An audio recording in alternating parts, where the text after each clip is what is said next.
Soro na rubanda zari kumanywa nk'imyanya iri kurugamo emondi nungi abahingi b'emondi y'omu district ziberakirira omutindo gw'emondi zaabo kusiisikara. Abahingi nibagira ngu aha bw'emondi obutahanguha kitomere n'akatare kaafa kandi Richard Butururu omuhingi w'emondi kandi omushuubuzi w'embibo nagira ngu ebeeyi y'emondi efiire ahabw'okugira ngu emondi nyingi nizijundira omu musiri na n'omu sitooha. Konka iyi season tukabugana enjura nyingi, enjura yagwa kwezi kwa kabiri uko kubanza emondi enjura yagwa mbwenu zajunda so n'iyi season emondi itazagirire beeyi embisi tubere turaziguza hatiya zazibaga zirakwata emitwaro 23 konka hati ziba ari 15. Richard nagira ngu fatarayiza tekikora omu mataka gaabo ahabw'okusiisikara. Butiya turafumbira turakoresha intama kuzirazaho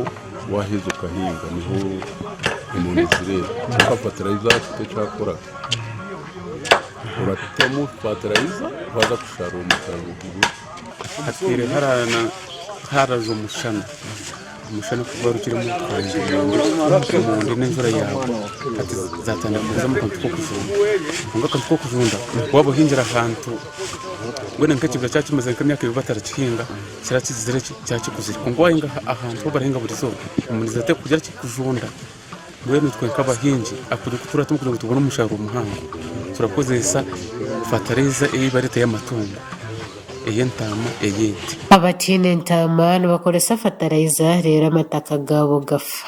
Abatine ntama bakira kukozesa fatariza nko barakoresa fatariza tibarabona umusaruro kugura nko gwentama aratunga. Musa nawo muhingi nagira ngo aho bukindisa amaniwa y'amatungo atondera umusaruro muhango wageranisa n'abarokoresa fatarayiza. Bine kwese mafuba muri season abwo kuba hati emondi ziri harbeyi banza wo bwakorona ide kabiri hasi ugakona ko yarugiremo hati beyi ya meraje cyeri ngemirengemo icyo rebe hati washarure emondi ziramura no mufuto wenta kikanema baraba kwiresite eno katweheyo RC1 wakashenye na wayine byashobora ahampenda hinduka yebeyi y'emondi. Ani munonga iki turakora muri kashenyi no kuhinga emondi ziturahinga n'ikinije na munonga turafumbiza amatungo ente embuzi hamwe n'intama. Rero twamara kufumbiza twamara umwaka tugiremo umusaruro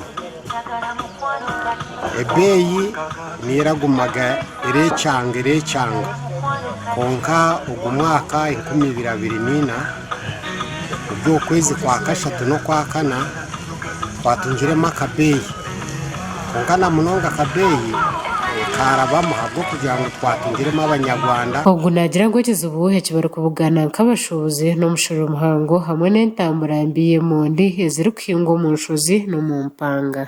Imishoro icyo nisho kiri mushoro nyingi kunuya emondi kugira kuno ari umushoro wa kuno ni full produce fi niyo araye nirashashita umushoro wekana Kampala y'ubundi mushoro sukisanga ibitu byaje zete rayongera. Abantu bashaba President Museveni okwemereza emondi eziri ku rugomero Kenya kugira ngo Uganda hebanze yaguze zayo. President Museveni kugira ngo emondi za Kenya azireke zitayiza muno nanga zije mpora akwe muri zo Uganda twina katari kushanga twina emondi za kunu twina katari kandi izo handi ikije zikaje katwara sente. Rubanda Kabare na Bucimbiri emondi nibazisharura zimazira amezi 6 mu butaka konko mu mfunjo nibazisharura zimazira amezi 3 mu butaka. Gasha kwa Adonia Atire ahabwa Sky TV Agenshon. Webale Adonia kutisiaho amakuru